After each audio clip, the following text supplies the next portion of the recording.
भाषण हुए। ऐसे भाषणों के पश्चात उनका एक भाषण जो है और विश्वविद्यालय में होना था। विश्वविद्यालय में जब वो वहां पहुंचे सीधे उनको हॉल में ले जाया गया। हॉल खचाखच भरा हुआ।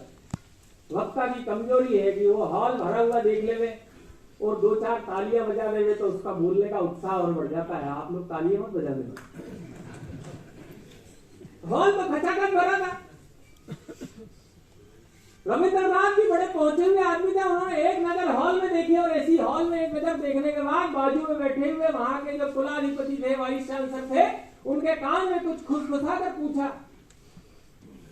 रविंद्रनाथ ऐसा सवाल पूछ लेंगे कुलपति महोदय को भी विश्वास नहीं था।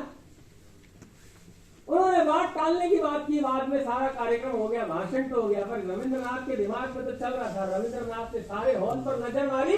हॉल पर नजर मारने के बाद ध्यान में आया कि हॉल तो सारा भरा है, परंतु हॉल में बैठे लोगों में विद्यार्थी नहीं है। उनके ध्यान में आएगा कि सारा का सारा जो बैठा हुआ है या तो स्टाफ है, क्योंकि युवा उनको बाहर कैंपस में खड़े हुए दिख गए थे। और इसलिए उन्होंने कुलपति से यही पूछा था कि बच्चों को नहीं बुलाया।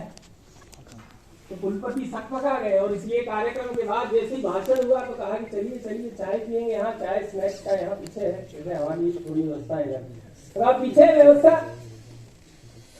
नहीं, मैं बच्चों से मिलना चाहता हूँ। नहीं सर, थोड़ा एग्जाम वगैरह चल रहे, नहीं मैं बच्चों से मिलना चाहता हूँ। और वो बच्चों के ग्रुप में जाकर खड़े हुए। रविंद्रनाथ सोचते हैं लेकिन इनको बुलाया नहीं है, या तो इनको मालूम नहीं कि Nobel prize winner Rabindranath Tagore आ रहा है, इसलिए बच्चों के ग्रुप में खड़े हुए। क्यों भाई, क्या बात है, प्रोग्राम में आए नहीं आप लोग? सूचना थी कि नहीं थी? हाँ सूचना तो थी, फिर आए क्यों नहीं? एक हाथ रहता ही है ज्यादा बड़ा बोला, बोले सर जाने दीजिए, आपको बुरा लग जाएगा, रहने दीजिए। नहीं बताओ क्या बात है? नहीं बोलो, अरे नहीं सर उसने नाना किया, इसने हाँ किया, बोलो बोलो। उन्होंने कहा हमको मालूम तो था कि Nobel prize winner Rabindranath Tagore आ रहा है, पर आ कौन से देश से रहा? अरे गुलाम देश के लोग, गुलाम देश से आ रहा रविंद्रनाथ है। ऐसे गुलाम देश के वक्ताओं की बातें सुनना ये जापान के बच्चों की हरकत में नहीं है। वो तो स्टाफ है, वो तो सुनेगा ही, हम नहीं सुनने वाले। रविंद्रनाथ के पैर के नीचे की जमीन सरक गई। उनको ध्यान में आ गया कि नोबेल प्राइज विनर रविंद्रनाथ का भी सम्मान नहीं, क्योंकि भारत का सम्मान है। और इसलिए हमने भारत के सम्मान के बारे में विचार किया। ये सारे समय का नाम था सुखमती कमेटी। वो वहां पर एक स्वास्थ्य विभाग में और पोछा झाड़ू लगाने का काम, आया का काम, टेबल साफ करने का काम, बाबूजी की फाइल इस जगह से उस जगह पहुंचाने का काम करती थी। कुल जमा कक्षा 8 पास थी। नक्सल के प्रभाव के कारण शिक्षक भी पढ़ाने वहां पर नहीं जाता है। ये सुखमती कमेटी अपने गांव के बच्चों को अपने ही घर के चौपाल पर प्रतिदिन सुबह 8 बजे से लेकर 10 बजे तक 2 घंटे पढ़ाने का काम करती है। यह है वास्तव में देश के काम को करने का मन का जज्बा। और इसलिए भारत के बारे में जब विचार करते हैं तो यह बातें हमारे ध्यान में आती है। और इसलिए भारत को निर्दोष करने की दिशा में हमारे लोगों के मन में कुछ बातें आती है। मैं अपना कुछ संकल्प लेता हूं क्या? इस दिशा पर मैं कुछ काम कर सकता हूं क्या? ऐसा संकल्प हमारे देश के युवाओं को जागृत करके मन में पक्का करने की आवश्यकता। अपने देश को स्वतंत्रता तो मिल गई। स्वतंत्रता के 75 वर्ष को हम सारे देश के लोगों ने मनाया भी।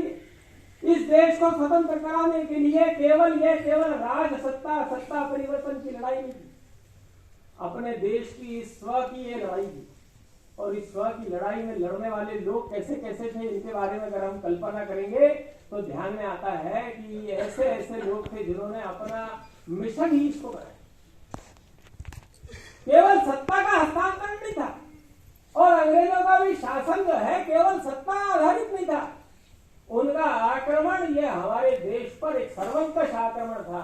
वो हमारी संस्कृति को समूल नष्ट कर देने के विचार से यहाँ पर आए थे।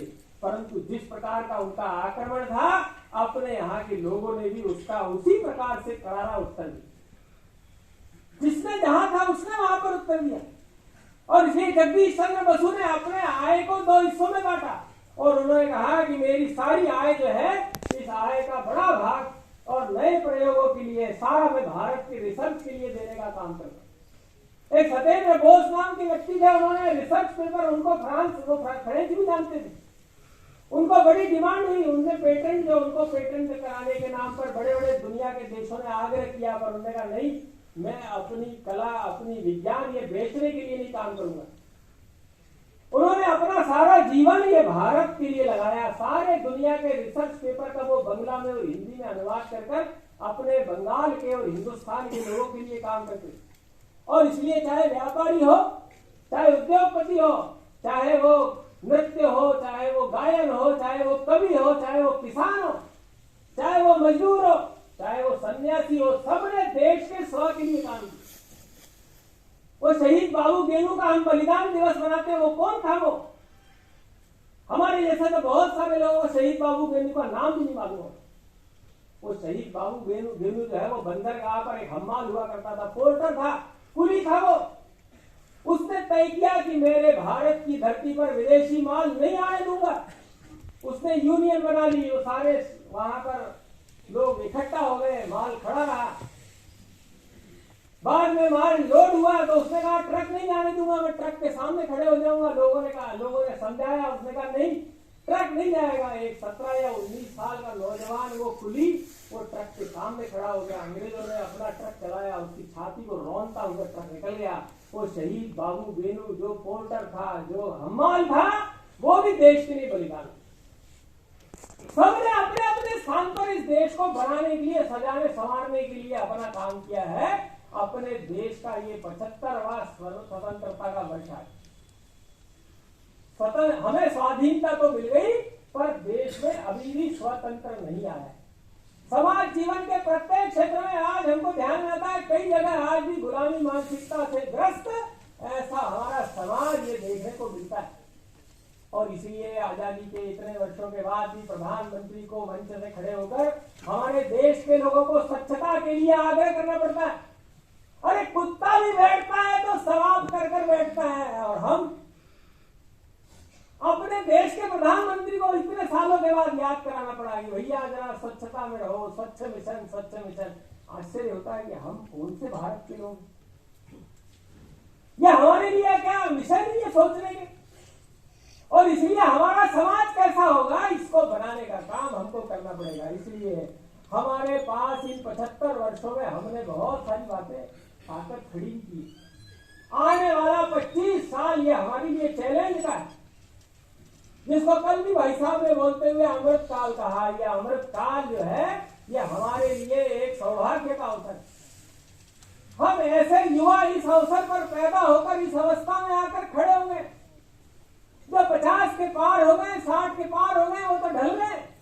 और जो आज पैदा हो रहे हैं 4-5 वर्ष के होंगे, वो भी आने वाले 25 वर्षों में आते आते अपना ही लालन पालन और अपना ही वृद्धि का काम करेंगे। पर जो आज हम युवा है, जिनकी आज जो है जवानी उबल रही है, वो उनको अपने देश के बारे में विचार करना चाहिए कि आने वाले 100 वर्ष में 2047 का भारत कैसा होगा, क्या होगा हमारा भारत का स्वरूप, कैसा होगा हमारा भारत। और इसलिए ये 25 साल हमारे जीवन के लिए देश समाज को हमने कैसा खड़ा करना है, इसके लिए हमने विचार करना पड़ेगा। इन 75 वर्षों में हमारी बहुत बड़ी ताकत भी खड़ी होकर खड़ी हुई है। इन 75 वर्षों में हमने अपने देश का ऐसा संविधान, ये हमारी बहुत बड़ी ताकत। इस संविधान के बल पर हम चल रहे हैं। हमारे देश का लोकतंत्र, ये हमारी बहुत बड़ी ताकत है। हमारे देश का जो आर्थिक विचार करते हैं तो इतने सब विषय परिस्थितियों के बाद भी आज दुनिया के टॉप 10 में भारत आर्थिक दिशा में भी एक बड़ी तेजी के साथ बढ़ता हुआ दिखता है। आज विदेश नीति के बारे में जब विचार करते हैं तो भारत की आज विदेश नीति भी और दुनिया में अपना एक स्थान रखती है। और इसलिए ऐसे बारे में जब हम विचार करते हैं तो हमारी ताकत ये हमारा समाज है। यह समाज का मानस आज कैसा बन गया, ये हमारे समाज का मानस आज इस स्वतंत्रता की बेड़ियों को तोड़कर समाज में कुछ करने का उसका मानस खड़ा हो गया है। उसके मन में एक स्वाभिमान, एक देश के प्रति भक्ति का भाव खड़ा हो गया है। और दूसरी बड़ी हमारी ताकत जो दुनिया में नहीं है, वो हमारे देश का युवा है। ये युवा अगर खड़ा हो गया तो ये तूफान लाकर खड़ा कर देगा। और इसलिए हमारे देश की बहुत बड़ी ताकत ये हमारे देश का युवा है। ये युवा अगर संकल्प लेता है, ये युवा अगर देश के बारे में सोचता है, ये युवा देश के बारे में विचार करता है, हर काम को अपने देश के साथ जोड़ने का मंत्र खड़ा करता है, तो ये जो सारी बातें मैंने कुछ माइनस भी बातें कही है, ये सारी की सारे ठीक करने का भाग ये हम कर सकते हैं। और इसलिए हमारी जो क्वालिटी है, जिस फील्ड में हम बढ़ रहे हैं, उस पर हम उच्चतम स्थान पर पहुंचेंगे, हम हाईएस्ट लेवल पर जाएंगे, अपने ऊंचाइयों के शिखर पर। वो कला होगा, वो साहित्य होगा, वो उद्योग होगा। अपने देश के स्वतंत्र के आधार पर हमने ऐसे उदाहरण खड़े करने पड़ेंगे, वो चाहे रोजगार का विषय हो, चाहे वो स्वास्थ्य का विषय हो। ऐसा भारत के बारे में भारत को खड़ा करने के नाम पर अनेक लोगों ने अपना जीवन इस काम के लिए वो आज भी लगा रहे हैं।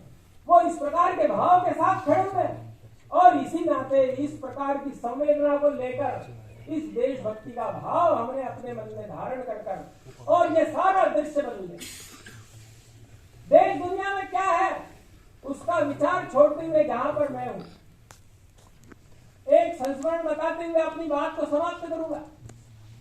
भगवान सूर्य नारायण सारी दुनिया को आलोक, प्रकाश, दैदीप्त ऊर्जा ये प्रदान करते हैं। एक क्षण के लिए विचार करिए कि भगवान सूर्य नारायण अगर ना रहे, इस धराधाम पर सूर्य भगवान ना रहे तो क्या होगा। और एक दिन वो घड़ी आई गई, भगवान सूर्य नारायण ने एक इमरजेंसी मीटिंग की और इमरजेंसी मीटिंग बुलाकर उन्होंने कहा, देखो भाइयों, बहुत दिन हो गया, बहुत साल हो गए और अब ऐसी स्थिति कि मैं भी थोड़ा रेस्ट पर जाना चाहता हूं, मैं आराम करना चाहता हूं और इसलिए आज शाम से मैं जाने की तैयारी में हूं। मैं चल पड़ा, मैं जाने वाला हूं। अब मेरा रिलीवर कौन है? मेरा रिलीवर कौन है? मैं कौन मेरे स्थान पर थोड़ा सा आकर और मेरे को रेस्ट देने का काम करेगा? कौन मेरे को रिलीफ देने का काम करेगा? सब भौचक थे कि सन सूर्य का विकल्प कौन हो सकता है?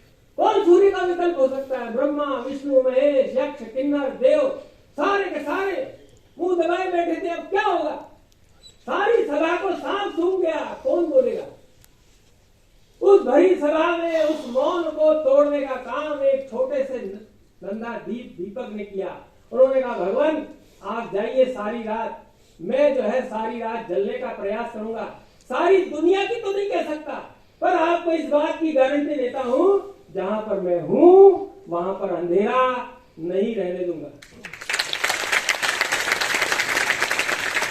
और इसलिए हम सब नौजवानों का इस प्रकार का संकल्प मन में धारण करने की आवश्यकता है।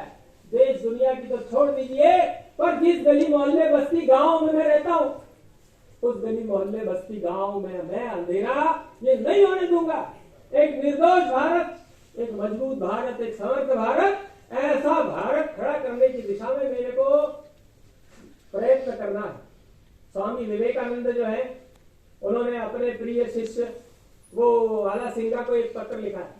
उस पत्र में उन्होंने लिखा है कि मैं कोई भविष्यवक्ता नहीं, मेरा भविष्य में कोई विश्वास भी नहीं, मैं भविष्य देखना भी नहीं चाहता, परंतु मैं अपने अंतर चक्षुओं से स्पष्ट रूप से देख रहा हूं कि ये जगत माता, भारत माता अपने अभय से, अपने अक्षय विश्व सिंहासन पर आरूढ़ होकर अपने अभय करों से सारी दुनिया का मार्गदर्शन कर रही। बंधुओं, भाइयों और बहनों, वो समय अब सन्निकट आ गया। भारत ये दुनिया की महाशक्ति बनने की तैयारी में आ गया। भगवान ने और नियति ने ये काम आपके कंधों पर दिया है। पुराने हमारे सारे हजारों सालों के प्रयत्नों की अब परिणति ये हमारे प्रयत्नों पर सफल होने वाली है। और इसलिए ऐसे प्रयत्नों में मैं भी अपना गिलहरी का योगदान अपने स्थान पर करने का ऐसा मनोभाव, इस प्रकार का एक उदात्त लक्ष्य अपने मन में धारण कर भारत का एक युवा इस बात को लेकर समाज में जाकर ऐसा दिग्विजयी भारत, ऐसा समर्थशाली भारत, ऐसा दुनिया का नेतृत्व करता हुआ भारत अपने आंखों के सामने खड़ा करता हुआ हम सब देखेंगे। इस प्रकार का संकल्प आवे, परमपिता परमात्मा भारत माता हमारे अंतर मन में जागृत करे, ज्वाजल्यमान करे। इस भक्ति भाव के साथ हम इस कार्यक्रम से जाएंगे, ऐसा एक विनीत निवेदन करते हुए मैं अपनी वाणी को विराम देता हूँ। आप सब लोग आगे, मेरा भी ध्यान आप लोगों ने धैर्यपूर्वक सुना, इसीलिए मेरी तरफ से भी और आयोजकों की तरफ से भी और मैं आप सबका सर्वज्ञ हृदय से आभार व्यक्त करता हूँ। धन्यवाद। वंदे मातरम।